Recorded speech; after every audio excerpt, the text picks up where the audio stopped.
በነገራችን ላይ የመቅደሱ ውበት የመልቅደሱ በወርቅ መለበጥ አይደለም የመቅደሱ ውበት የእግዚአብሔር መገኘት ነው የመቅደሱ ውበት እግዚአብሔር ከሕዝቡ ጋር ያደረገው የኪዳን ምልክት መኖሩ ነው ቢያንስ ብዙ ነገሮች ባንረዳ እንኳን አንድ ነገር ግን አውቀናል ሊቀ ካህኑ ተቀይሯል ካህኑ ተቀየረ ማለት አብሮ ሕጉም ይቀየራል ለምን ይሄኛው ሊቀ ካህናት የማያልፍ የሕይወት ኃይል አለው እሱ ከሰማይ ነው እሱ የእግዚአብሔር ልጅ ነው እሱ ለዘላለም በሰማያት የሚኖር ነው በአንድ ነገር እኛ ደስ ይልለን ይገባል አሁን በሰው እጅ ወዳልተሰራች ቅድስተ ቅዱሳን ጌታችን ኢየሱስ ክርስቶስ ገብቷል ስለ መቅደስ ራሱ ስናስብ እኛ ሕያዋን ድንጋዮች ሆነን ተገጥግጠን በሕያው ድንጋይ በሆነው በክርስቶስ ላይ አሁን እኛ የክርስቶስ አካል ሆነናል ማለት ነው ወደሱ ተሰርተናል አሁን ግን የሱን በጎነት የምንናገር በክርስቶስ ኢየሱስ ደም የተዋጀን የእግዚአብሔር ቤተሰቦች ስለሆን እኛ በክርስቶስ በኩል ለእግዚአብሔር ካህናት ሆነናል አገልጋዮች ሆነናል ማለት ነው ሁሉ ነገር ተቀይሯል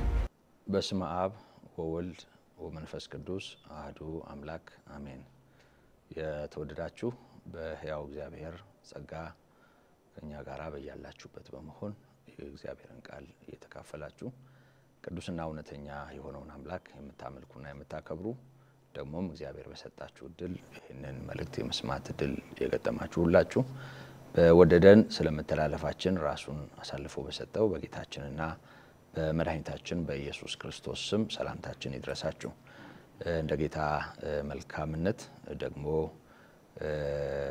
እግዚአብሔር በሰጠን በዚህ ጊዜና እድል የጌታችን የመድኃኒታችን የኢየሱስ ክርስቶስን ተመልሶ መምጣት የሚያስታውስ የመጽሐፍ ቅዱስ ክፍል የሆነውን በማቴዎስ ምዕራፍ 24 የተመዘገበውን በማንበብ ስለ ጌታችን ስለ መድኃኒታችን ስለ ኢየሱስ ክርስቶስ ተመልሶ መምጣት ስለ ተባረከው ተስፋችን መገለጥ የምንወያይበት ጊዜ ይሆናል ከኔ ጋራ የምታዩዋቸው ሁለት ወንድሞች አሉ ወንድሜ ሙሉቀንና ወንድሜ ደረጀ በእግዚአብሔር ጸጋና ምህረት ይሄንኑ የመጽሐፍ ቅዱስ ክፍልና ከጉዳዩ ጋራ የተያያዙ የመጽሐፍ ቅዱስ ሐሳቦችን በማንሳት የምንወያይ ይሆናል ስለዚህ እንደ መንደርደሪያ እንዲሆነንም ደግሞም ሙሉውን ምዕራፍ ማለት በሚቻልበት ሁኔታ የጌታችን የመድኃኒታችን የኢየሱስ ክርስቶስን ተመልሶ መምጣት በተመለከተ የደቀ መዛሙርቱን ጥያቄ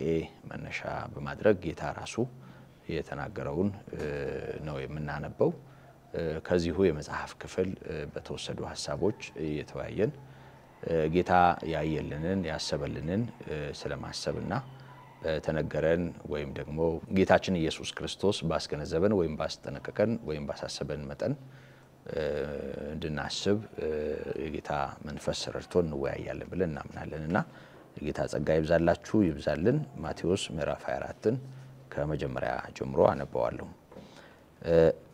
ኢየሱስ ከመቅደስ ወጥቶ ሄደ ደቀ መዛሙርቱም የመቅደሱን ግንቦች ሊያሳዩት ቀረቡ እርሱ ግን መልሶ ይህን ሁሉ ታያላችሁን እውነት እውነት እላችኋለሁ ድንጋይ በድንጋይ ላይ ሳይፈርስ በዚህ አይቀርም አላቸው እርሱም በደብረ ዘይት ተቀምጦ ሳለ ደቀ መዛሙርቱ ለብቻቸው ወደ እርሱ ቀርበው ንገረን ይህ መቼ ይሆናል የመምጣትህና የዓለም መጨረሻ ምልክቱስ ምንድነው አሉት ኢየሱስም መልሶ እንዲህ አላቸው ማንንም እንዳያስታችሁ ተጠንቀቁ ብዙዎች እኔ ክርስቶስ ነኝ እያሉ በስሜ ይመጣሉና ብዙዎችንም ያስታሉ የጦርንም ወሬ ተሰሙ ዘንድ አላችሁ ይህ ሊሆን ግድ ነውና ተጠንቀቁ ተጠበቁ አትደንግጡ ዳሩ ግን መጨረሻው ገና ነው ሕዝብ በሕዝብ ላይ መንግስትም በመንግስት ላይ ይነሳልና ራብም ቸነፈርም የምድርም መናወጥ በልዩ ልዩ ስፍራ ይሆናል እነዚህም ሁሉ የምጣር መጀመሪያ ናቸው በዚያን ጊዜ ለመከራ አሳልፈው ይሰጧቸዋል ይገድሏችሁማል ስለ ስሜም በአሕዛብ ሁሉ የተጠላችሁ ትሆናላችሁ በዚያን ጊዜም ብዙዎች ይሰነካከላሉ እርስ በርሳቸውም አሳልፈው ይሰጣጣሉ እርስ በርሳቸውም ይጣላሉ ብዙ ሐሰተኞች ነቢያትም ይነሳሉ ብዙዎችንም ያስታሉ ከአመፃም ብዛት የተነሳ የብዙ ሰዎች ፍቅር ተቀዘቅዛለች እስከ መጨረሻ የሚጸና እርሱ ይድናል ለአሕዛብም ሁሉ ምስክር እንዲሆን ይህ የመንግስት ወንጌል በዓለም ሁሉ ይሰበካል። በዚያን ጊዜም መጨረሻው ይመጣል። እንግዲህ በነብዩ በዳንኤል የተባለውን የጥፋት እርኩሰት በተቀደሰው ስፍራ ቆሞ ስታዩ አንባቢው ያስተውል። በዚያን ጊዜ በይሁዳ ያሉት ወደ ተራራዎች ይሽሹ፣ በሰገነትም ያለ በቤቱ ያለውን ሊወስድ አይውረድ፣ በእርሻም ያለ ልብሱን ይወስድ ዘንድ ወደ ኋላ አይመለስ። በዚያችም ወራት ለርጉዞችና ለሚያጠቡ ወዮላቸው። ነገር ግን ሽሽታችሁ በክረምት ወይም በሰንበት እንዳይሆን ጸልዩ። በዚያን ጊዜ ከዓለም መጀመሪያ ጀምሮ እስከ ዛሬ ድረስ ያልሆነ እንግዲህም ከቶ የማይሆን ታላቅ መከራ ይሆናልና። እነዚያም ቀኖች ባያጥሩ ሥጋ የለበሰ ሁሉ ባልዳንም ነበር። ነገር ግን እነዚያ ቀኖች ስለተመረጡት ሰዎች ያጥራሉ። በዚያን ጊዜ ማንም እነሆ ክርስቶስ በዚህ አለ ወይንም በዚያ አለ ቢላችሁ አትመኑ። ሐሰተኞች ክርስቶሶችና ሐሰተኞች ነቢያት ይነሳሉና ቢቻላቸውስ የተመረጡትን እንኳ እስኪያስቱ ድረስ ታላላቅ ምልክትና ድንቅ ያሳያሉ። እነሆ አስቀድሜ ነገርኋችሁ።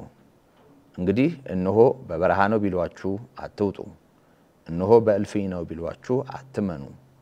መብረቅ ከምስራቅ ወጥቶ እስከ ምዕራብ እንደሚታይ የሰው ልጅ መምጣት እንዲሁ ይሆናልና በድን ወዳለበት በዚያ አሞራዎች ይሰበሰባሉ። ከዚያም ወራት መከራ በኋላ ወዲያው ፀሐይ ይጨልማል፣ ጨረቃም ብርሃኗን አትሰጥም፣ ከዋክብትም ከሰማይ ይወድቃሉ፣ የሰማያትም ኃይላት ይናወጣሉ። በዚያን ጊዜ የሰው ልጅ ምልክት በሰማይ ይታያል። በዚያን ጊዜ የምድር ወገኖች ሁሉ ዋይ ዋይ ይላሉ። የሰው ልጅንም በኃይልና በብዙ ክብር በሰማይ ደመና ሲመጣ ያዩታል። መላእክቱንም ከታላቅ መለከት ድምጽ ጋር ይልካቸዋል። ከሰማያትም ዳርቻ እስከ ዳርቻቸው ከአራቱ ነፋሳት ዳርቻ እስከ ዳርቻው ከአራቱ ነፋሳት ለእርሱ የተመረጡትን ይሰበስባሉ። ምሳሌውንም ከበለስ ተማሩ። ጫፏ ሲለሰልስ ቅጠሏም ሲያቆጠቁጥ ያን ጊዜ በጋ እንደቀረበ ታውቃላችሁ። እንዲሁ እናንተ ደግሞ ይህን ሁሉ ስታዩ በደጅ እንደቀረበ እወቁ። እውነት እላችኋለሁ ይህ ሁሉ እስኪሆን ድረስ ይህ ትውልድ አያልፍም። ሰማይና ምድር ያልፋሉ፣ ቃሌ ግን አያልፍም። በዚያች ቀንና በዚያች ሰዓት ግን ከአባት ብቻ በቀር የሰማይ መላእክትም ቢሆኑ ልጅም ቢሆን የሚያውቅ የለም። የኖህ ዘመን እንደነበረ የሰው ልጅ መምጣት እንዲሁ ይሆናልና። በዚያች ወራት ከጥፋት ውሃ በፊት ኖህ ወደ መርከብ እስከገባበት ቀን ድረስ ሲበሉና ሲጠጡ ሲያገቡና ሲጋቡ እንደነበሩ የጥፋት ውሃ መጥቶ ሁሉን እስከወሰደ ድረስ እንዳላወቁ የሰው ልጅ መምጣት ደግሞ እንዲሁ ይሆናል። በዚያን ጊዜ ሁለት ሰዎች በእርሻ ይሆናሉ፣ አንዱ ይወሰዳል፣ አንዱም ይቀራል። ሁለት ሴቶች በወፍጮ ይፈጫሉ፣ አንዲቱ ትወሰዳለች፣ አንዲቱም ትቀራለች። ጌታችሁ በምን ሰዓት እንዲመጣ አታውቁምና እንግዲህ ንቁ። ያን ግን ወቁ፣ ባለቤት ከሌሊቱ በየትኛው ክፍል ሌባ እንዲመጣ ቢያውቅ ኖሮ በነቃ ቤቱም ሊቆፈር ባልተውም ነበር። ስለዚህ እናንተ ደግሞ ተዘጋጅታችሁ ኑሩ፣ የሰው ልጅ በማታስቡበት ሰዓት ይመጣልና። እንግዲያስ ምግባቸውን በጊዜው ይሰጣቸው ዘንድ ጌታው በቤተ ሰዎቹ ላይ የሾመው ታማኝና ልባም ባሪያ ማን ነው? ጌታው መጥቶ እንዲህ ሲያደርግ የሚያገኘው ያ ባሪያ ብፁዕ ነው። እውነት እውነት እላችኋለሁ ባለው ሁሉ ላይ ይሾመዋል። ያ ክፉ ባሪያ ግን ጌታዬ እስኪመጣ ይዘገያል ብሎ በልቡ ቢያስብ ባልንጀሮቹን ባሮች ሊመታ ቢጀምር ከሰካራሞችም ጋር ቢበላና ቢጠጣ የዛ ባሪያ ጌታ ባልጠበቃት ቀን ባላወቃትም ሰዓት ይመጣል፣ ከሁለትም ይሰነጥቀዋል፣ እድሉንም ከግብዞች ጋር ያደርገዋል። በዚያ ልቅሶና ጥርስ ማፋጨት ይሆናል። የክብር አምላካችን ልዑል እግዚአብሔር በጌታችንና በመድኃኒታችን በኢየሱስ ክርስቶስ ስም የተመሰገነ ይሁን። መቼም ያው እግዚአብሔር ሁሉ ጊዜም ቢሆን ፈቃዱን የሚያስታውቅ የሚናገር አምላክ ነው። በየትኛውም ዘመን በየትኛውም የታሪክ ምዕራፍ እግዚአብሔር እንደ ውሃ ፈሳሽ እንደ እንግዳ ደራሽ እንደሚባለው በሰው ልጅ ላይ የሚመጣውን መከራ ሳይናገር ድንገት በሰው ልጅ ላይ የሚሆንና የሆነ ነገር እንዳልነበረም እንደማይኖርም የቅዱሳት መጻሕፍት እውነት ያሳየናል። አዳም ከመውደቁ በፊት እግዚአብሔር ተናግሯል። እስራኤል ልጆች በተለያየ መከራ ውስጥ ስደትና ስቃይ ውስጥ ከመውደቃቸው በፊት እግዚአብሔር ያስጠነቅቅ ይናገር ነበር በነቢያቱ በኩል። እግዚአብሔር ሁሉ ጊዜም የሚናገር ተናግሮ የሚያደርግና የሚፈጽም በሁለት ምላስ የማይናገር የታመነ አምላክ ነው። ከዚህ የተነሳ ቅዱሳት መጻሕፍት ከዚህ በኋላ ስለሚሆነው ስለ ጌታችን ስለ ኢየሱስ ክርስቶስ ተመልሶ መምጣትና ከዛ ጋር ስለተያያዘው እውነት በዚህ መጠን ፍጹም ግልጽ በሆነ ሁኔታ ማስጠንቀቃቸውና መናገራቸው አሁን ባነበብኩት የወንጌል ክፍል ብዙዎቻችሁ እንዳስተዋላችሁ ተስፋ አደርጋለሁ። ተጠንቅቆ ለመኖር ነቅቶ ለመኖር በተለያየ አይነት ጥፋትና ስህተት ላለመወሰድ ትልቅ ደውል እንደሆነ ትልቅ ማስጠንቀቂያ እንደሆነ መገንዘብ ከባድ አይሆንም። ስለዚህ ጌታ በእውነት ፈቃዱን ስላስታወቀን ባሪያ ጌታው የሚያደርገውን አያውቅምና ባልንጀሮች ብያችኋለሁ ባሮች አላችሁም እንዳለ ለደቀ መዛሙርቱ ጌታ ቃሉን ለሚሰሙ ቃሉን ለሚያምኑ ለቃሉ ስልጣን ራሳቸውን ለሚያስገዙ ሁሉ ፈቃዱን የዘላለም ምክሩን በቃል ውስጥ እንዳስቀመጠ እናስተውላለን።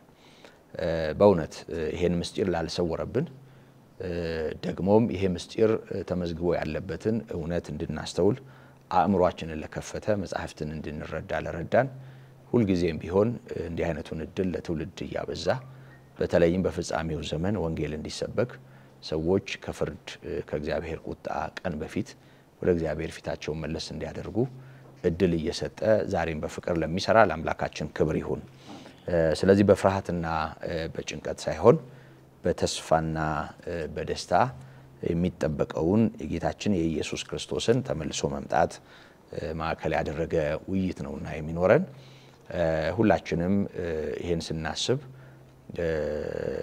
ከኛ ህይወት ጋር በተያያዘ ምን አይነት ምላሽ ሊኖረን ይገባል የሚለው ላይ በማተኮር በፍጻሜ የሚታወቀውን ግልጽ ያልሆነውን እስከ ፍጻሜ በተስፋ እና በትዕግስት ለመጠበቅ ደግሞ ግልጽ ባለ ሁኔታ ቀጥታኛን ባድራሻ በሚናገረን ነገር ደግሞ ከእንቅልፍ እንደሚነቃ በመንቃት ጌታን ስለመጠበቅ ይሄንን እውነት መካፈል ይኖርብናል ብለን እናምናለን።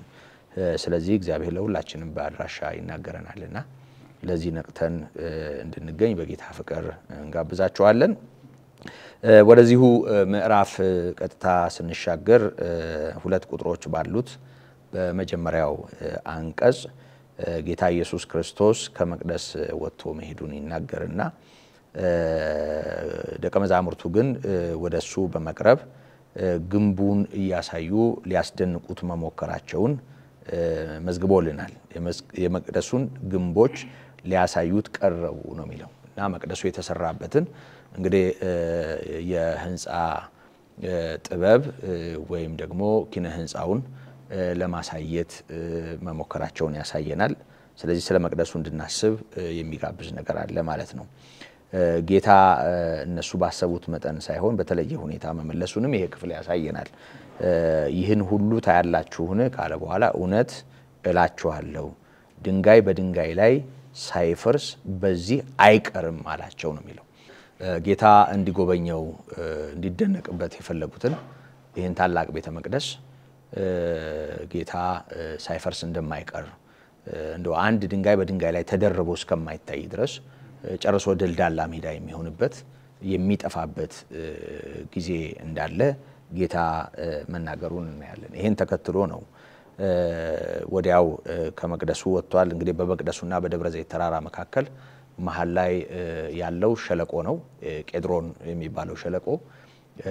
መቅደሱና ደብረ ዘይት ተራራ እንዲህ ፊት ለፊት አንጻር በአንጻር የሚተያዩ ናቸው በተለይ በምስራቁ በኩልና እዛ ቦታ እንግዲህ እንደተሻገሩ ደብረ ዘይት ተራራ ግርጌ ላይ ጌታ ኢየሱስ ክርስቶስ መቀመጡንና ደቀ መዛሙርቱ ወደ እርሱ ቀረብ በማለት ንገረን ይህ መቼ ይሆናል የመምጣትና ያለ መጨረሻ ምልክቱ ምንድነው በማለት መጠየቃቸውን እናያለን። እና ሁለት አበይት ጥያቄዎች ናቸው። አንደኛው ጊዜን በተመለከተ መቼ ነው ይሄ የሚሆነው የሚል ጊዜን ማዕከል ያደረገ ጥያቄ መጠየቃቸው ነው። ሌላኛው ያ ጊዜ ከመድረሱ በፊት ምንድነው የሚሆነው ምልክት አለው ወይ በምን እናውቃለን ያው ጊዜ እንደደረሰ የሚል ምልክት መጠየቃቸውንና ጌታም እንዴት ምልክት ትጠይቁኛላችሁ በማለት ይሄ ምልክት በታምራት ዙሪያ ይፈልጉ በነበሩ ሰዎች ዙሪያ የመለሰውን አይነት መልስ አልመለሰም። ምክንያቱም ጠማማና መንዝራ ትውልድ ምልክትን ይሻል ለዚህ ትውልድ ግን ምልክት አይሰጠውም በማለት ጌታ የገሰጸበት ጊዜ አለ። በዳግም ምጽአቱ ጉዳይ ግን እንዴት ምልክት ትጠይቁኛላችሁ አላለም። ምልክት መስጠቱን እናያለንና ይሄ ጉዳይ በቀላል የማይታይ መሆኑን ጌታም ለጥያቄያቸው ቀጥተኛ ምላሽ በመስጠት ዘርዘር ያለ ነገር እንደተናገረና በዚህ ሰፊ ቁጥሮች ባሉት ምዕራፍ ውስጥ አንድና ሁለት ሳይሆን ተደጋጋሚ ብዙ ምልክቶችን ጌታ እንደተናገረ እናያለንና ከዚህ የተነሳ እንግዲህ ሁለት ነገር እንድናስብ እንገደዳለን። አንደኛ የጌታችን የመድኃኒታችን የኢየሱስ ክርስቶስን ተመልሶ መምጣት በተመለከተ ስለ ጊዜ ምንድነው ማሰብ ያለብን ጊዜውን በተመለከተ። በሁለተኛ ደረጃ የጊዜውን ጠቋሚ ምልክቶች ምንድናቸው ዛሬ ባለንበት ዘመን ያንን ሊያሳዩ የሚችሉ ምልክቶች አሉ ወይ? ልክ ጥንብ ባለበት በዚያ አሞራዎች ይሰበሰባሉ ተብሎ እንደተነገረው ጌታ ይሄንን እንዳለው እንግዲህ የአሞራዎች በላይ ማንዣበብ የሆነ ቦታ ላይ የሞተ እንስሳ መኖሩን ወይም ደግሞ የታረደ ነገር መኖሩን የሚያሳይ ነው። የአሞራዎቹ መሰብሰብ እና ማንዣበብ እዛ አካባቢ የሞተ ለመኖሩ ምልክት እንደሚሆን እንዲሁ ጌታ ብዙ ምልክቶችን ሰጥቷልና እነዚህን ምልክቶች በማንሳት እንወያያለን። ከኔ ጋራ እነዚህ ወንድሞች አሉ ከነሱ ጋራ እንግዲህ እግዚአብሔር በሚሰጠን ጸጋ መጠን እየተወያየን አብረን እንማራለን እና ጌታ አስተማሪያችን ነው። ምስጋናና ክብር ለስሙ ይሁን። እስቲ ያስቀድመን እንግዲህ ለዚህ ሁሉ ጥያቄና ምላሽ መንደርደሪያ የሆነውን መቅደሱን በተመለከተ ጌታ የተናገረውን ነገር እነሱ ከጠየቁ ጥያቄ ጋር አያይዘን እናንሳውና ይሄ ቤተ መቅደስ ለእስራኤል ምን ማለት ነው? ቤተ መቅደስ የሚለውን ቃልና እንደው አጠቃላይ ከቤተ መቅደሱ ጋር የተያዘው ነገር ብናነሳ መልካም ነው። እንግዲህ እየፈረሰ እንደገና እየታነጸ ሁለት ጊዜ ከዚህ በፊት በነበረው የታሪክ እውነት ትልቁ ተሰርቷል። መጀመሪያ በሰለሞን ተሰራ፣ በኋላ በባቢሎን ምርኮ ፈረሰ። እንደገና ደግሞ በነ ቂሮስ ዘመን በነ ዘሩባቤልና በነ ኢያሱ እንደገና ታነጸ። ያ የታነጸው ቤተ መቅደስ ከክርስቶስ ልደት በፊት በሄሮድስ አማካኝነት እንደገና ተስፋፍቶና ተውቦ ለሱ ክብር በሚመጥን ሁኔታ ማለት ይቻላል ተሰርቷል። እና ቤተ መቅደሱ ለእስራኤል ምን ማለት እንደሆነ ይታወቃልና ጌታ ኢየሱስ ክርስቶስ አይደለም መቅደሱን ኢየሩሳሌም ቀጥታ ሙሉ ለሙሉ መፍረሷን ድንጋይ በድንጋይ ላይ እስከማይቀር ድረስ ኢየሩሳሌም መፍረሷን መናገሩን እናስተውላለን። ስለዚህ ቤተ መቅደሱን በተመለከተ ስለ መፍረሱ የተነገረው ነገር እንደው ድንገት ደቀ መዛሙርቱ ይሄንን ስለተናገሩ ወይም ጥያቄ አድርገው ስላቀረቡ ጌታ ቆጣ ብሎ ያስተላለፈው ፍርድ ሳይሆን ከኪዳኑ ፍጻሜ ጋር ተያይዞ ከብሉይ ኪዳን ፍጻሜ ጋር የሆነ መሆኑንም መገንዘብ ይገባልና እንደው በዚህ አቅጣጫ ማሰብ ያለብንን እንድናስተውል ብንካፈል መልካም ነው። እስኪ ወንድሜ ሙሌ ስለዚህ ቤተ መቅደስና ከዛ ጋር ስለተያያዘው ነገር ማሰብ ማየት መማር ያለብንን ታካፍለን። እግዚአብሔር ስሙ የተባረከ ይሁን። እግዚአብሔር እንደገና እድል ስለሰጠን እግዚአብሔርን እጅግ አድርገን እናመሰግነዋለን። እንግዲህ ዛሬ በደስታ ስለምንጠብቀው ስለመጨረሻው ዘመን የምንነጋገርበት ጊዜ ነው። ከእግዚአብሔር ቃል እንዳነበብነው ይህ ደግሞ በእምነታችን ወይም በክርስትና ትምህርት ውስጥ አንዱ ማዕከላዊ የክርስትና ትምህርት ወይም መሰረት ከሚባሉት መካከል ተጠቃሽ ነው። ስለ መጨረሻው ዘመን ስናነሳ ልክ ነው ጌታ ብዙ ነገር በዚህ በማቴዎስ ወንጌል ብዙ ምክርና ትምህርት አስተላልፎልናል። የመጨረሻው ዘመን ብዙ ነገር ይዞ ይመጣል። አንደኛ ፍጥረት እንግዲህ ዓለምን ቢሆን ስለሚያረጅ እግዚአብሔር ያንን ያሳልፋል፣ ትንሣኤ ሙታን ይሆናል። እንዲሁም ደግሞ በመጨረሻ ፍርድም ይከተላል። ይሄንን ትምህርት ግን ያስተማረን አሁን እንደተነሳው በማቴዎስ ወንጌል ምዕራፍ 24 ላይ ከአንድ ጥያቄ ተነስቶ ነው። ይህም ጥያቄ አሁን በመግቢያው እንደተብራራው የጌታ ደቀ መዛሙርት በኢየሩሳሌም የሚገኘውን መቅደስ መሰረት አድርገው ስለ መቅደሱ ባነሱት ጥያቄ ላይ ተመስርቶ ጌታ ስለ መጨረሻው ዘመን በብዙ ተናግሯል። እንግዲህ ከቤተ መቅደስ ጋር ተያይዞ ባለፈው አንዳንድ ሐሳቦች ለማንሳት ሞክረናል። ዛሬ ደግሞ በሌላ መንገድ አስተማሪ በሆነ መንገድ የምንመለከተው ይሆናል። እንግዲህ የደቀ መዛሙርቱ ጥያቄ ጌታ ስለ ቤተ መቅደሱ በተናገረው ነገር ላይ ተመስርቶ ነው ብዙ ሐሳብ ለነሱ ያቀረበላቸው። ቤተ መቅደሱ እንግዲህ በኢየሩሳሌም ከሚገኙ ሕንጻዎች ሁሉ እጅግ ከፍ ያለ ነው፣ ወይም ደግሞ በእስራኤል ካሉ ሕንጻዎች ሁሉ የላቀ ነው። በውበቱም በግርማውም ዓላማውም ጭምር ሕንጻው የተሰራበት ዓላማ የተለየ ነው። እንግዲህ እግዚአብሔር የሚመለክበት ስፍራ ነው። የእስራኤል ሕዝብ በቅርብም በሩቅም ያለው የቻለ በዓመት ወደዛ እየመጣ ወደ መቅደሱ እግዚአብሔርን ያመልካል። በሩቅ እንኳን ያሉ ካሉበት ሀገር ወደ መቅደሱ ዞሮ ነው የሚጸልዩት። የእስራኤልን ልብና መንፈስ የያዘ በእግዚአብሔር ትእዛዝ የተሰራ መቅደስ ነው። ይሄኛው መቅደስ እንግዲህ እንደሚታወቀው ሁለተኛው መቅደስ ነው። የመጀመሪያው መቅደስ በሰለሞን የተሰራ ሲሆን በባቢሎናውያን ፈርሷል።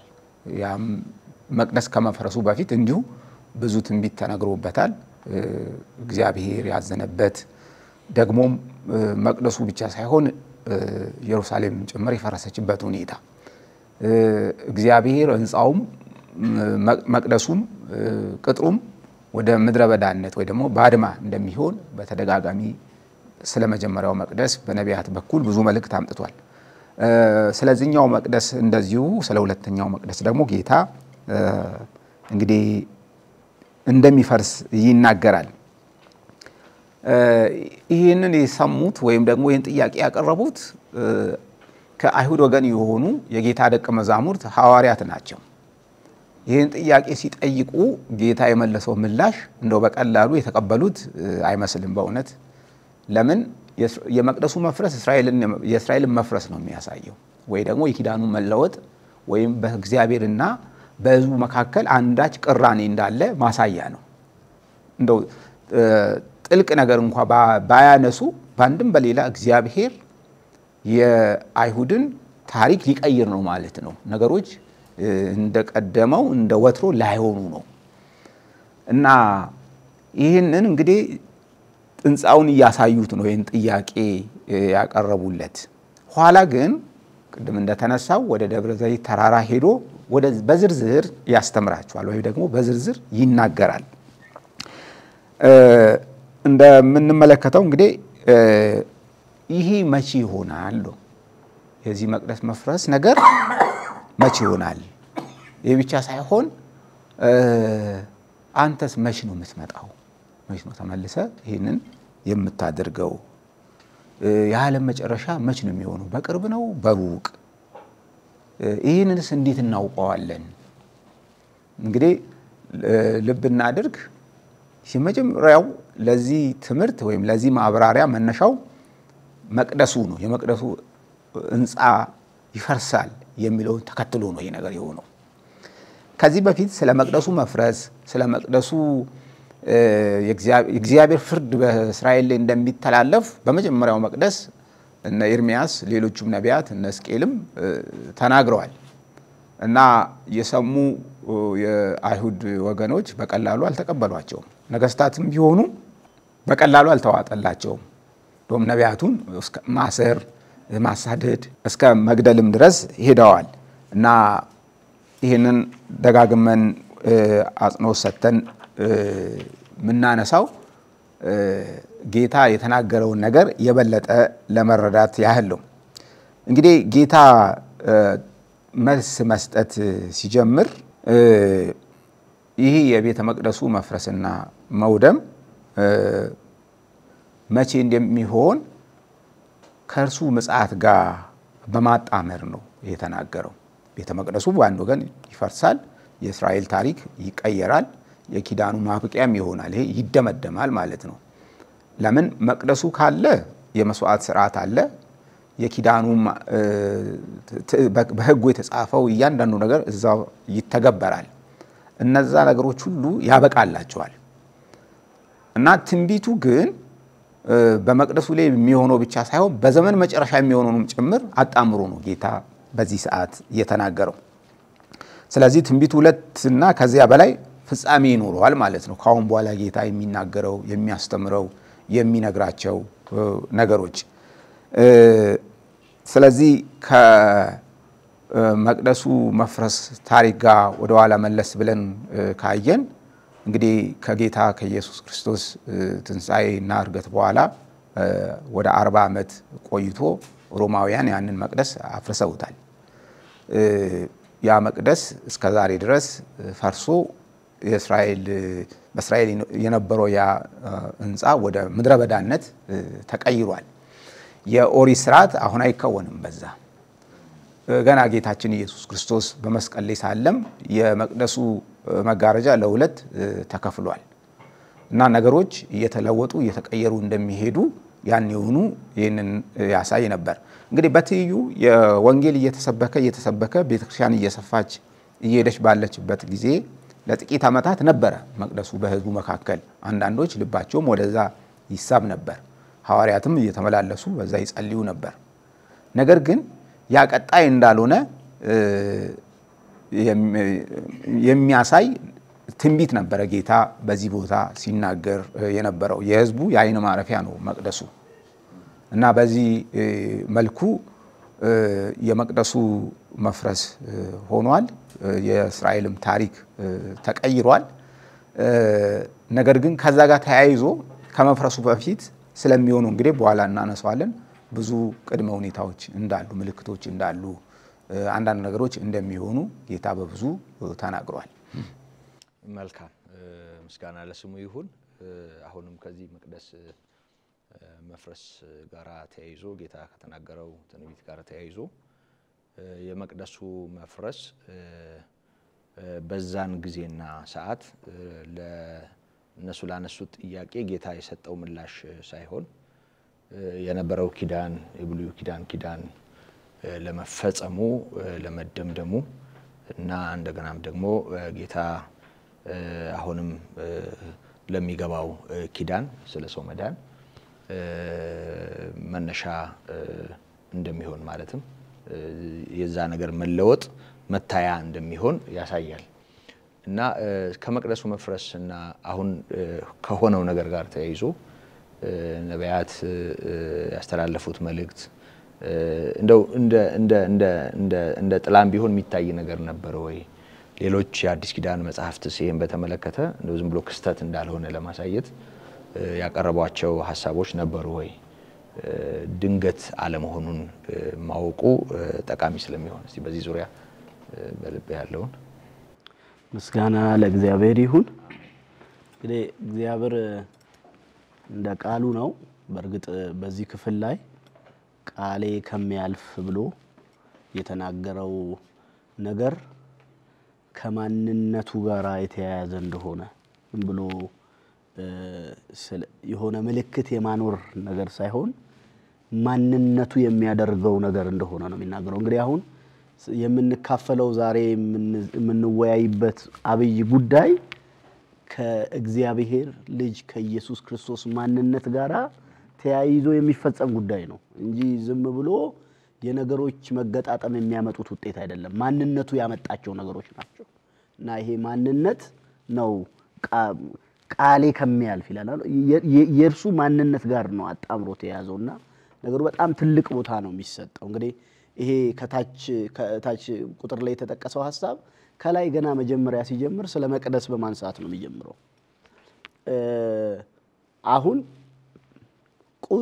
ቁሳዊ የመሰብሰቢያ ቦታ በክርስቲያን ዓለም በጣም ትልቅ ስፍራ ይሰጠዋል ትልልቅ ኢንቨስትመንቶች ይወጡበታል ትልልቅ ስራዎች ይሰሩበታል የመሰብሰቢያ ቦታ አንዳንዶች ወድቀው ይስሙታል ምድር ላይ ያለን ትቢያ ደግሞ አንስተው አካላቸውን ይቀባቡታል ልክ የእግዚአብሔር መገኘት በዛ እንዳለ በማሰብ እግዚአብሔር ጌታ ኢየሱስ ይሄንን ትንቢት ከመናገሩ አስቀድሞ በነብዩ በኤርሚያስ ምዕራፍ 31 ላይ ከቁጥር 31 ጀምሮ ከእስራኤል ሕዝብ ጋር ከሰው ዘር ጋር አዲስ ኪዳን እንደሚገባ ይሄ ኪዳን በቁስ አካል ላይ በሚጻፍ ሰሌዳ ላይ የተጻፈ የእግዚአብሔር ትምህርትና የእግዚአብሔር ሕግ ሳይሆን እግዚአብሔር ሕግን በልብ ውስጥ እንደሚያኖር ይሄንን በሚያኖርበት ሰዓት ደግሞ እግዚአብሔርን ሰዎች በማንነታቸው እንደሚያውቁት በመቅደስ ውስጥ በሚደረግ ሲስተም አምልኮ ስርዓት ሳይሆን እግዚአብሔርን በግል በማንነታቸው ሰዎች ማወቅ እንደሚጀምሩ እርሱ አምላካቸው እንደሚሆን እነርሱም ደግሞ ህዝቡ እንደሚሆን አስቀድሞ በትንቢት ቃል ተናግሯል በዛው በትንቢተ ኤርሚያስ ምዕራፍ 3 ቁጥር 1 ጀምሮ መቅደሱ ሲፈራርስ በተለይ መጀመሪያው መቅደስ ሲፈራርስ በህዝቡ ልብ ውስጥ መቅደስ የሚባለው ለካ መኖሩ ከእግዚአብሔር ቁጣ አንድንም በቃ ተራሰው ነው ምን ሆኖ አሁን የቃል ኪዳኑ ታቦት መኖር አለ መኖሩ እኛ ውስጥ በቃ ምንም ስፍራ አይኖርም ማለት ነው ሊታደገን አይችልም የሚያዋጣን ከእግዚአብሔር ጋር መስማማት ነው እንጂ የእግዚአብሔርን ነገር መያዝ አይደለም ስለዚህ በህዝቡ ልብ ውስጥ ራሱ ይሄ ነገር ማይታሰብ ይሆናል የሚል ሐሳቦች ተጽፈው እናገኛለን መቅደስ በእስራኤል ያለውን ትርጉም ግን በቅዱሳት መጻሕፍት ውስጥ በደንብ ብናየው ትልልቅ ስፍራ አለው በተለይ ዕብራውያን ጻፊ ሲናገር ዕብራውያን ምዕራፍ 1 ምዕራፍ 9 ቁጥር 1 ጀምሮ ያ መቅደስ በጣም አስደናቂ መንፈሳዊ ተግባር የሚከወንበት ከአደባባዩ ውጪ ሁለት መጋረጃ ያለው የመገናኛው ድንኳንም ጨምሮ የሰሎሞን ቤተ መቅደስም ጨምሮ አደባባዩ ላይ ከዛ ቅድስተ ቅዱሳን ውስጥ የሚደረገው ነገር በጣም ትልቅ የእግዚአብሔር ኦርደር ያለበት እንደሆነ እና ያ ደግሞ በሰው መንፈሳዊ ህይወት ላይ ትልቅ ስፍራ እንዳለው በተለይ ከስሬት ኃጢአት ጋር ከጸሎት መሰማት ጋር እግዚአብሔር ጋር ኮኔክት የእግዚአብሔር መገኘት ከምልክት ከመሆኑ ጋር በጣም ትልቅ ስፍራ ይሰጣው የነበረ ነገር ነው እንግዲህ ጌታ ውጫዊ ሐዋርያት እንደተናገሩት ውጫዊ ሄሮድስ ሲያድሰው በወርቅ ስለለበጠው እና በጣም ያምር ስለነበረ ውጫዊ ነገሩን አይተው isn't it beautiful አምርም ይሄ በጣም ቆንጆ አይደለም ውብ አይደለም ተመለከተዋለህ ግርማውን ታየዋለህ ይሄንን ሲሉት እሱ ያ አስደናቂ ነገር እኮ አያስደንቅም አይደለም በነገራችን ላይ የመቅደሱ ውበት የመልቅደሱ በወርቅ መለበጥ አይደለም የመቅደሱ ውበት የእግዚአብሔር መገኘት ነው የመቅደሱ ውበት እግዚአብሔር ከህዝቡ ጋር ያደረገው የኪዳን ምልክት መኖሩ ነው የመቅደሱ ውበት እግዚአብሔር በአመት አንዴ ለህዝቡ ስርየት የሚሰጥበት በማይጠፋ ብርሃን ውስጥ የሚመላለስ የእግዚአብሔር ቃል ብርሃን የሚነገርበት ካህናት ዕለት ወደ ቅድስት እየገቡ የሚያገለግሉበት ሰዎች የህሊና ነፃነት እንኳን ባያገኙ ከእግዚአብሔር ጋር ነኝ ብለው ኃጢአተኝነታቸውን ያያሰቡ ከእግዚአብሔር ጋር የሚኖሩበት እንደ እግዚአብሔር ህዝብ የእግዚአብሔር ህዝብ መሆናቸው ከአዛብ የሚለዩበት ልዩ ምልክት እኮ ነው ምን ማለት ነው ብሔራዊ ኩራታቸው ነው ማለት ነው መቅደስ ሄሮድስም ያድሰው ዞርባቤልም ይስራው አዛብ ጋር ያላችሁ ማለት ከእስራኤል ከአብርሃም ወገን ከሆነው ውጪ ያለው ህዝብ ጋር ያላቸው ብቸኛ ልዩነት የሚታይ ልዩነት አሳዩን ቢባል መቅደስ ነው የሚያሳዩት አሁን በኢትዮጵያም በሌሎች ምስራቅም ራብም ላይ የተለያዩ ሀገሮች ላይ እኮ አለኝ ብሎ የሚያሳያቸው ቅርስ እኮ ቁሳዊ አካል ነው። ልክ እንደዛ በጣም ብሔራዊ ስሜታቸውን የሚይዝ ነው። እና ይሄ ብሔራዊ ስሜታቸውን የያዘ ነገር በቅዱሱ ቃል ደግሞ የኪዳኑ ሕዝብ ከእግዚአብሔር ጋር የሚገናኝበት ስፍራ እንደገና ደግሞ አሕዛብ እንኳን የሆኑት ወዶ ገብ አይሁድ ሆነው ሄደው ከሩቅ ሀገር ባላቸው የመጓጓዣ ስርዓት ተጠቅመው ባላቸው አቅም ተጠቅመው ቢያንስ በአመት አንዴ የሚያዩት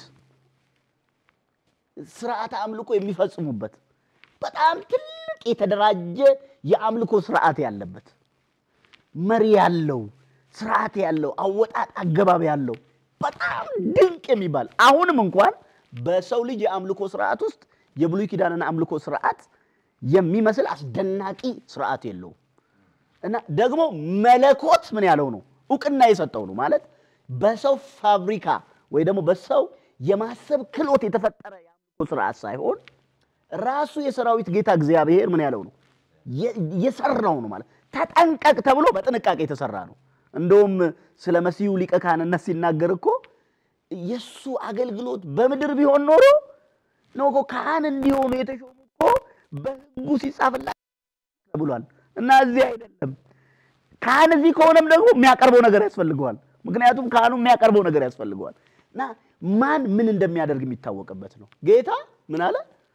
ይሄ ስርዓት ይሄ የአምልኮ ስፍራ ይሄ የአምልኮ ስርዓት ምን ይላል? ከነ ግንቡ ጋር ይፈራረሳል አለ ማለት ነው። ይሄ የሚፈጥረው ስሜት የሚፈጥረው ጭንቀት የሚፈጥረው ድንጋጤ እኔ ወደር ያለው አይመስለኝም። በእስራኤል ታሪክ ወደር ያለው አይመስለኝም። መጀመሪያም የሰሎሞን ቤተ መቅደስ እምሽክ ብሎ ሲፈርስ እኮ የህዝቡ ሞራል ሞቶ ነበር፣ ላሽቆ ነበር፣ በቃ ተራ ህዝብ ሆኖ ነበር። እና ተመልሶም የዞርባቤልን ቤተ መቅደስ ሲያዩ ግማሹ እልል ሲል ግማሹ ምን ይል ነበር? ያለቅስ ነበር። ያን ትልቁን አይቶት ማለት ነው። የሰሎሞንን አይቶ ይሄንን ሲያዩት አይ ብሎ ያለቀሰ ህዝብ ነበር። ቢሆንም በአሕዛብ ለተያዘች እስራኤል ሮማውያን ለሚገዟት እስራኤል ብቸኛ ከእግዚአብሔር የተቀበሉት አለኝ የሚሉት ነገራቸው ላይ ጌታ መጣና ይፈርሳል አለ ማለት ነው። ይፈርሳል በቀላል ቋንቋ ሲተካ ምንም አይኖራችሁም ማለት ነው። በሌላ ቋንቋ አሁን አዲስ መንገድ ነው መቀደው ማለት ነው። በቃ ይሄ ከፈረሰ እሺ ከፈረሰስ በኋላ ይሄ መቼ የሚሆነው ብሎ የሚነግሩት እኮ ከዛ በኋላ ምንድነው የሚሆነው? እንደዛ እኮ ነው። ይሄ መቼ ነው የሚሆነው? ይፈርሳል ሲላቸው መቼ ነው የሚሆነው? ምክንያቱም ይሄ ከሆነ በኋላ የሆነ አዲስ ስርዓት እግዚአብሔር መስራት አለበት። እግዚአብሔር የሆነ ነገር ከሰው ህይወት ካፈረሰ የራሱን ነገር መቀጠሉ ልማዱ ነው። የታላላቅ ነገስታትን ክብር ሲያዋርድ ልዑልና ክቡር ሆኖ የሚነክሰው እሱ ነው። የሰው ልብ ሲለወጥ ከእግዚአብሔር የማያምን ማንነት ሲለወጥ የእግዚአብሔር ነው የሚሆነው። የጠፋ ህዝብ ከእግዚአብሔር ጋር ሲገናኝ እግዚአብሔር ነው የሚሆነው። እና መቅደሱ ፈረሰ ማለት የሆነ ስርዓት አምልኮ ሊለወጥ ነው ማለት ነው። መውጫ መግቢያ ያለበት አምልኮ በእርግጥ በቅዱሳት መጻሕፍት ውስጥ ውስንነት ያለው አምልኮ እንደሆነ የአንድ ማህበረሰብ አምልኮ እንደሆነ ህሊናን ሊያነጻ የማይችል አምልኮ እንደሆነ አገልጋዮቹ እንኳን ብቁ ያልሆኑበት አምልኮ እንደሆነ በቅዱሳት መጻሕፍት ውስጥ ተጽፎ እናገኛለን። ዕብራውያን ምዕራፍ 7 8 9ን ማንበብ በቂ ነው። ሌሎች የሌዋውያንም ክፍሎች ማንበብ 10ንም ማንበብ ይቻላል። ዕብራውያንን ብቁ አይደለም ይሄ አምልኮ ስርዓት ሰውን በተሻለ መንገድ እግዚአብሔርን በእግዚአብሔር ባህሪ ልክ ለማምለክ የሚያስችል አይደለም። ቢሆንም ግን እግዚአብሔር የሰራው ነው። ይሄ ይፈርሳል ሲል ደግሞ በጣም የሚገርመው ስባሪ ድንጋይ አይቀርም ማለት ነው። ድንጋይ በድንጋይ እስከማይቀር ማለት ወርቁን ለማግኘት ጨብጨብ ደቀቅ ይላል ማለት ነው። የድንጋይ ፍርስራሽ አይገኝም ማለት ነው። እንደው ህንጻው አይደለም ማዕዘኑ አይደለም ነገር ዓለሙ ነው የሚጠፋው ማለት ነው። በሌላ ቋንቋ ምን ማለት ነው? በቃ እግዚአብሔር ከዚህ ጋር ያለ አምልኮ ጉዳይን ዘጋ ማለት ነው። አሁን ሰው እግዚአብሔር በቦታና በጊዜ ይወሰናል ብሎ ማመንን ልዩ አምላኪ ማህበረሰብና የማያመልክ ማህበረሰብ አለ ብሎ ማሰብ ጤነኝነት አይደለም ማለት ነው። አሁን በአዲሱ ኪዳን በመታደስ ዘመን ውስጥ እየኖረ ሰው ለዚህ አይነት አስተሳሰብ ሰው ባሪያ ከሆነ ችግር ነው ማለት ነው። ጌታ ኢየሱስ ይፈርሳል አለ። እንግዲህ ይሄ በጣም ልብ የሚሰብር ነው። ለዓለም ሕዝብ ግን እግዚአብሔር ደግሞ የሚሰራው ሌላ መቅደስ እግዚአብሔር ሰው በሰራው መቅደስ ውስጥ አይኖርም ብሎ ተናግሯል። እና እግዚአብሔር ሰው በሰራው ነገር ውስጥ ላይኖር ራሱ በሰራው የሰው ፍጥረት ውስጥ በመንፈስ ቅዱስ ኃይል ሊያድር መቅደስ ሊያደርግ እግዚአብሔር ሌላ የአዲስ ኪዳን ስርዓትን ሊመሰረት ነውና ይፈርሳል አለ። ይሄ አሁን እኛ እዚህ ጋር ተናግረ ነው ብናቆመው ጥሩ አይደለም። ምክንያቱም ውሸት ነው ወይ ብለን መጠየቅ አለብና አሁን ዛሬ ላይ እኛ ነገር ምንድነው ያለቀ ፊልም እንደሚያይ ሰው ቁጠሩ። አይተነው ደግመን ለማየት እንደሚሞከር በታሪክ ይሄ ነገር ተነገረ ብቻ ሳይሆን ሆነ። የቬስፔሲያን ዳይናስቲ ተነሳ እና ታይተስ የሚባለው ጥጦስ የሚባለው ጀነራል እስራኤልን ከበባት። አመድ አድርጎ አወደማት በእሳት። እልፎች አለቁ። ህዝቡ ወርቅ አገኛለሁ ብሎ ህንጻውን ቀጠቀጠ።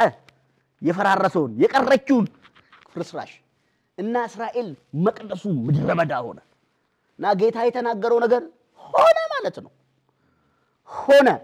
ስለዚህ አሁን በምዕራፍ 24 የምናገኘው የመጀመሪያው ክፍል በሰው ታሪክ ውስጥ የተነገረ ብቻ ሳይሆን የተፈጸመም ክፍል ነው ለማለት ነው። ስለዚህ እግዚአብሔር ሕዝቦች ይሄንን መልእክት የምትሰሙ እግዚአብሔር አሁን ማደሪያውን ቁስ ላይ አይደለም ያደረገው። ማደሪያውን ልጁን በተቀበሉት አዲሱ ማህበረሰብና ቤተክርስቲያንን ማዕከል ስሙን ማዕከል ባደረገ ጉባኤና እንደገና ደግሞ ስሙንና ስራውን በተቀበለ የሰው ልብ ውስጥ እግዚአብሔር አድርጎታል። ስሙ ለዘላለም የተባረከ ይሁን። አንዳንድ ነገሮችን ብናሰምርበት መልካም ነው። በጥሩ ቋንቋ ገልጸዋል። ጠቅለል ባለ ሁኔታ እግዚአብሔር የዛን የአምልኮ ስርዓት አለመቀጠል ካረጋገጠባቸው ነገሮች አንዱ ያው የቤተ መቅደሱ መፍረስ ነው። ቤተ መቅደሱ ፈርሷል። እንደውም ጳውሎስ ወይም የዕብራውያኑ ጸሐፊ በምዕራፍ 8 ቀድሞ ወንድሜ ያነሳውን የኤርሚያሱን ትንቢት ቃል በማንሳት አዲስ በማለቱ አሮጌውን አስረጅቷል በማለት እግዚአብሔር ከሕዝቡ ጋር ስለሚገባው ኪዳን አስቀድሞ የተናገረውን ትንቢት ያስታውሳል። እና እንደውም ጌታ ኢየሱስ ክርስቶስ መጥቶ ጌታ ኢየሱስ ክርስቶስ በመስቀል ላይ በከፈለው ዋጋ አዲስ ኪዳን ሆኖ ሳይሆን ያ ኪዳን አገልግሎት ላይ ያለ ራሱ ከሕዝቤ ጋር የሚገባው አዲስ ኪዳን አለ ብሎ እግዚአብሔር መናገሩ ያንን ኪዳን በአገልግሎት ላይ ያለ እንኳን ያረጀ እንደነበረ ወይም ያስረጀ እንደነበረ ያሳየናል። ለምሳሌ አንድ ሰው እንደው የልብ ጓደኛ ቋጣው ቢል ጓደኛው አጠገቡ ያለ አጠገቡ ያለውን ሰው የልቤ ጓደኛ አይደለም ይያለ ነው ማለት ነው። አንድ ሰው ባለቤቱ ወይም የትዳር አጋሩ አጠገቡ ሆና እንደው ትዳር ሲባረክ ጥሩ ነው እንደው እኔ ያልታደልኩም ቢል በሌላ ቋንቋ በቃ እሷን በዜሮ ያባዛ ነው ማለት ነው። ልክ እንደዚሁ ያ ኪዳን አገልግሎት ላይ ያለ በኤርሚያስ አማካይነት ከሕዝቤ ጋር የሚገባው አዲስ ኪዳን አለ ብሎ መናገሩ ኪዳኑ የቆመበትን ዓላማ የማይፈጽም መሆኑን የሚያሳይ ነው። ይሄንንም የዕብራውያኑ ጸሐፊ ምዕራፍ 10 የመጀመሪያው አንቀጽ ላይ ኪዳኑን ያነሳል። እንደ ኪዳኑ የሚፈጸመውን የብሉይ ኪዳን የመስዋዕት ስርዓት ያነሳና የሚፈጸምበትን አይፈጽምም ይላል። ያ ስርዓት ምዕራፍ 9 ዕብራውያን ቁጥር 10 ላይ ደግሞ እስከ መታደስ ዘመን ድረስ የተደረገ ስለ ልዩ ልዩ መታጠብ የተደረገ የሥጋ ስርዓት ብቻ ነው እንጂ የሚያመልከውን በህሊና ንጹህ ሊያደርግ እንደማይችልም ይናገራል። ከዚህ የተነሳ ያ ኪዳን በአገልግሎት ላይ ያለ ራሱ የሚፈጸምበትን ዓላማ የማይፈጽም ነው። ለምሳሌ ለኃጢአት ስርየት መስዋዕት ይቀርብበታል፣ ግን ኃጢአት አይሰረይም። ሰዎች ከእግዚአብሔር ጋር ለመገናኘት ይቀርቡበታል። ፍጹም የሆነ በሰውና በእግዚአብሔር መካከል ያለውን የጸብ ግድግዳ የናደ ግንኙነት ግን አልሆነም። ስለዚህ አገልግሎቱ የሥጋ ስርዓት ብቻ ነው። የሚያመልከውንም በህሊና ነፃ ሊያደርግ አይችልም። ከዛ ባሻገር እስከ መታደስ ዘመን ድረስ የነበረ ስርዓት ነው እና ያ ስርዓት ቆሞ ያለ ከህዝብ ጋር አዲስ ኪዳን የመገባበት ዘመን ይመጣል ካለ በኋላ ህዝቤን ከግብጽ ምድር ባወጣውበት ጊዜ እንደገባውት አይነት ኪዳን አይደለም በማለት ያኛው ኪዳን በጭራሽ ለዚህኛው ኪዳን ማነጻጸሪያ መሆን እንደማይችል እንኳን ማረጋገጡን እናያለን ከዚህ የተነሳ ያ ኪዳን አገልግሎት ላይ ያለ ራሱ የሚፈርስ መሆኑን የሚለወጥ መሆኑን ያሳየናል ይሄ እውነት ያ ብቻም አይደለም ህያው ሊያደርግ የሚቻለው ህግ ተሰጥቶ ቢሆን ኖሮ መዳን በህግ ነበረ በማለት ቅዱስ ጳውሎስ ገላትያ ምዕራፍ 3 ላይ ያነሳልና የመቅደሱን መፍረስና ከመቅደሱ መፍረስ ጋር ተያይዞ ያለው ነገር በትክክል የዛን ኪዳን ድምዳሜ የሚያሳይ መሆኑ ላይ በጣም ልናሰምርበት ይገባል ድንገት የሆነ ነገር አይደለም በቃ ክስተት አይደለም ጌታ ቆጣ ብሎ በቃ እነሱ እሱን አልፈው የሆነ ነገር ላይ ትኩረት እንዲያደርግ ሲጋብዙት የተናገረው የብስጭት ንግግር ወይም የቁጣ ንግግር አይደለም ኢየሩሳሌም መፍረሷን መቅደሱ መፍረሱን ጌታ ኢየሱስ ክርስቶስ ሲናገር የዛ ኪዳን መደምደምን የሚያሳይ ነውና አዲስ በማለቱ አሮጌውን አስረጅቷል ያለው የዕብራውያኑ ጸሐፊ አሮጌና ውራጅ የሆነው ሊጠፋ ቀርቧልም ይለናል እዛው ምዕራፍ 8 ላይ ዕብራውያን 8 ላይ ስለዚህ አሮጌና ውራጅ የሆነው አሁን ወንድሜ ደሬ እንዳነሳው ጠፍቷል ማለት ነው ያኔ ዕብራውያኑ ጸሐፊ ሊጠፋ ቀርቧል ነበር ያለው አሁን ግን እኛ ጠፍቷል እንደውም አላስቃ የሚባለው መስጊድ ያለበት ቦታ ነው አሁን የመካከለኛው ምስራቅ ላይ ያለው ውጥረት ማዕከል ሆኗል ስፍራው ጌታ ጨርሶ በቃ ምንም ነገር እንዳይታይ አድርጎ በፍርድ እንዳስወገደው እናያለንና የቤተ መቅደሱ መፍረስ እስኪ አሁን ያለው መቅደስ መልክ እሱ ላይ ጥቂት ነገር ብናነሳ አሁን ወንድሜ ጠቆም አድርጎታልና በተለይ አሁን እግዚአብሔር የሚያድርበት መቅደስ እንደ ግልም ይሁን እንደ ጋራ በደም ሊሰመርበት እንደሚገባ እንገነዘባለን ከዚህ አኳያ አንዳንድ ነገሮችን አጽንኦት በመስጠት ወደ ቀጣዩ ሐሳብ እንሄድ እንግዲህ የብሉይ ኪዳን መቅደስ ዓላማና በመቅደሱ ውስጥ ስለሚፈጸመው አንዳንድ ነገር በሰፊው ተነስቷል ያኛውን መቅደስ ማወቃችን እጅግ በጣም ጥሩ ነው ምክንያቱም እግዚአብሔር አሁን ህዝቡን መቅደሱ አድርጓል በህዝቡ መካከል ነው በዚህ ጊዜ የሚኖረው መቅደሱ እንግዲህ ከብሉይ ኪዳን የምንረዳው እግዚአብሔር በህዝቡ መካከል መኖሩን ማሳያ ነው ገና ከባርነት ቤት ከግብጽ እንደወጡ እግዚአብሔር ለሙሴ እንደማሳያ አድርገ ስራ ብሎ ገና በመድረ በዳ እንግዲህ የድንኳኑን እንዴት እንደሰራ የእግዚአብሔር ቃል ያስተምረናል እና በድንኳኑ ውስጥ ስለሚፈጸመው ስለ መስዋዕት ሥርዓት ስለ ካህናት ደግሞም ያንን መቅደስና ወይም ደግሞ ያንን ድንኳን እንዴት እንደሚጠብቁ ህዝቡ ልቡ በዛ መቅደስ ዙሪያ እንዴት መሰብሰብ እንዳለበት በሰፊው ይናገራል ለምን ካልን የመቅደሱ ዓላማ ባንድም በሌላ እግዚአብሔር በህዝቡ መካከል አለ የሚለውን ነው የሚያረጋግጠው እግዚአብሔር ደግሞ ያንን ይፈልጋል የህዝቡ መንፈስ የህዝቡ ልብ ወደሱ እንዲያቀና ከዚህ የተነሳ እንግዲህ እግዚአብሔር በኢየሩሳሌም ትልቅ ቤተ መቅደስ እንዲሰራ ፈቅዶ በሰለሞን አማካይነት ተሰራ ያ መቅደስ ለዘመናት እግዚአብሔር ሲመለክበት የቆየበት ስፍራ ነው ቅድም ተነስቷል እንደ ማለት ብሔራዊ ስሜትንም ጭምር የሚይዝ ነው ሁሉ ነገር ከመቅደሱ ጋር ይያያዛል ስለ መሲሁ የሚታሰበው ከመቅደሱ ጋር ይገናኛል ስለ አምልኮ ስለ እግዚአብሔር አብሮነት በባህድ ምድር እንኳን ቢሆኑ ሁሌም የሚናፈቅ ነው መቅደሱ አሁን ታዲያ ያ አለ ካልን ያ እንደማይሆን ጌታ ተናግሯል እንግዲህ ገና ከምርኮ ምድር እንደተመለሱ አይሁድ ለመጀመሪያ ጊዜ ያደረጉት የህዝቡን ልብ በማነሳሳት እንግዲህ መቅደሱን ነው ይሰሩት እግዚአብሔር መቅደሱ እንዲሰራ ሲገፋፋና ያለን በተለይ እነ ሐጌ እነ ዘካርያስ ይሄንን እንዲያግዙ ምንድነው እነ ዘሩባቤልን ልብ በመደገፍ እግዚአብሔር የሚናገረውን እየተናገሩ እንዲሰራ በማነሳሳት መቅደሱ በሌለ ጊዜ ሁሉ እስራኤል እንዳለ አይቆጠርም እና መቅደሱ ከተሰራ በኋላ ወደ እስራኤል ምድር ሲመለሱ እንደምናስታውሰው እንግዲህ ለመቅደሱ ክብር ለመቅደሱ ሕይወት ኑሮ የማይመጥኑ እንደ ሕጉ መሰረት የማይኖሩ ሌሎች ህዝቦች እዛ አካባቢ መኖራቸውን እናስታውሳለን በአሦራውያን ያ ሰሜናዊው ክፍል በሌላ ማህበረሰብ ስለተሞላ ሳምራውያን እና መቅደሱ ካለ ድረስ እግዚአብሔር በመቅደሱ በኩል ነው የሚያነጋግረን መሲሁም ደግሞ በመቅደሱ በኩል ነው የሚመጣው የሚል ሐሳብ በእስራኤል ማህበረሰብ ውስጥ በጣም ያደገ የዳበረ ነገር ነው ሳምራውያን ደግሞ ገሪዛ ላይ የራሳቸው የማምለኪያ ቦታ ሰርተው እነሱ በሚያምኑት በተለይ የሕጉ መጽሐፍ ነው እነሱ የሚከተሉት እግዚአብሔር በዚህ ያለ የሚል አነጋጋሪ ነበር እግዚአብሔር በኢየሩሳሌም መቅደስ ነው ያለው አይ በገሪዛን ተራራ ነው ያለው እና በዚህም ጦርነት አድርገዋል መቅደሱን ለማስከበር ለማስጠበቅ ማለት ነው እና ያ ቀጣይ እንዳልሆነ ጌታ ይሄንኑ ታሪክ በሚነካ መልኩ በዮሐንስ ወንጌል ምዕራፍ 4 ላይ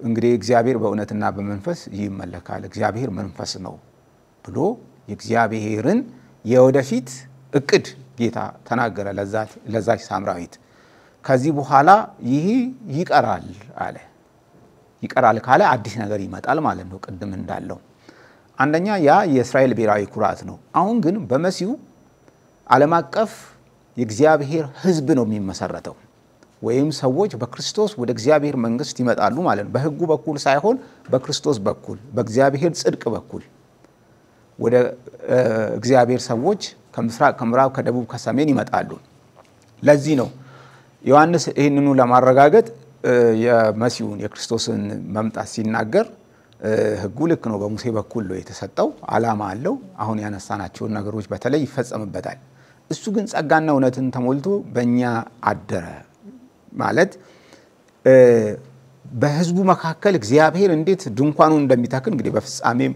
ራእይም ያንን ያሳየናል አሁንም እግዚአብሔር በህዝቡ መካከል እንዴት እንደሚያድር ማለት ነው ይሄንኑ ደግሞ ሐዋርያው ምን ብሏል እናንተ የእግዚአብሔር ቤተ መቅደሶች ናችሁ አለ ማለት ነው አሁን የስፍራ የእንጻ ወይም ደግሞ በአንድ ቦታ መወሰን አበቃ ማለት ነው ያ የለም አይሰራም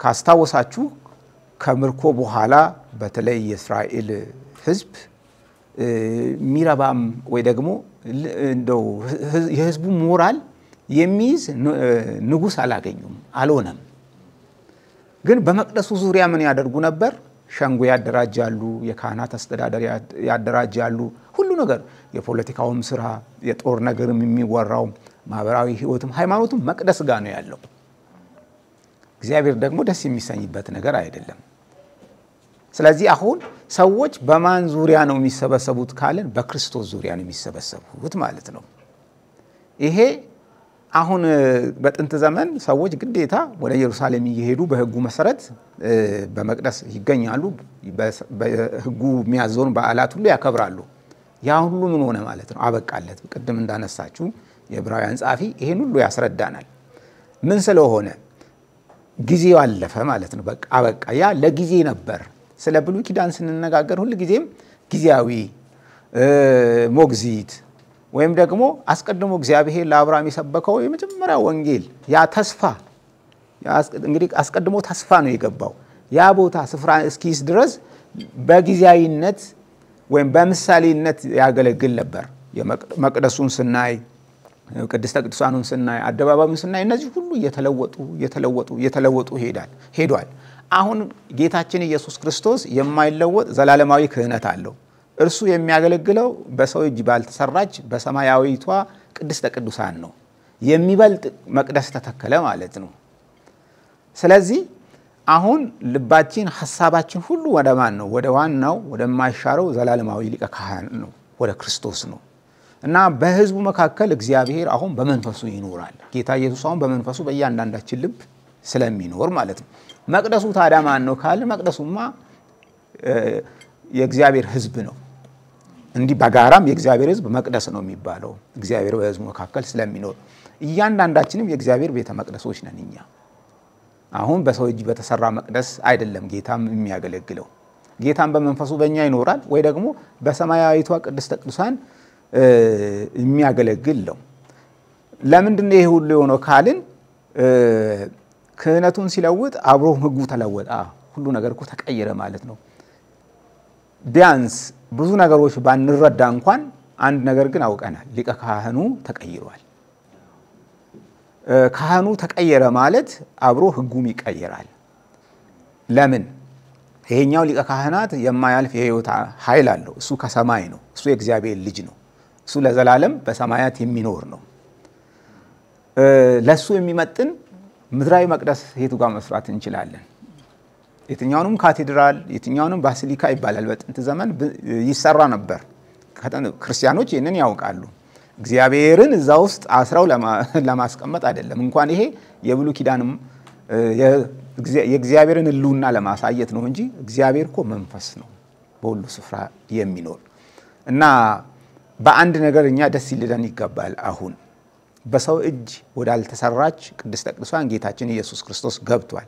ስለ መቅደስ ራሱ ስናስብ እኛ ሕያዋን ድንጋዮች ሆነን ተገጥግጠን በሕያው ድንጋይ በሆነው በክርስቶስ ላይ አሁን እኛ የክርስቶስ አካል ሆነናል ማለት ነው። ወደሱ ተሰርተናል። እግዚአብሔር ይሄንን ህንጻ ነው አሁን መቅደስ የሚለው እና እኛ ከብረናል ማለት ነው። የእግዚአብሔር መቅደስ በመሆን ወደ ሌላ መቅደስ አይደለም እንፈልገው ማለት ራሳችን መቅደስ እኮ ሆነን አሁንማ እግዚአብሔር ቅድምም ተነስቷል። ልዑል የሰው እጅ በሰራው መቅደስ አይኖርም ተብሏል። አሁን እግዚአብሔር ራሱ በሰራው መቅደስ ውስጥ ይኖራል። እውነት ነው። እሱ ራሱ እኮ ነው የሰራን። ከሞት አነሳን፣ ህይወት ሰጠን። በፍጥረት መጀመሪያም እኛን ፈጠረን። አሁን እኛ ወደዚህ ክብር መተናል። ከስፍራ ከቦታ ከመሰል ነገር ጋር የነበረውን ነገር አሁን አስወግዶታል ማለት ነው።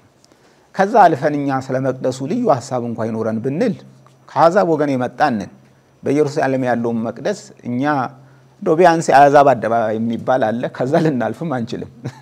ካህናትም ልንሆን አንችልም በነገራችን ላይ በዛ።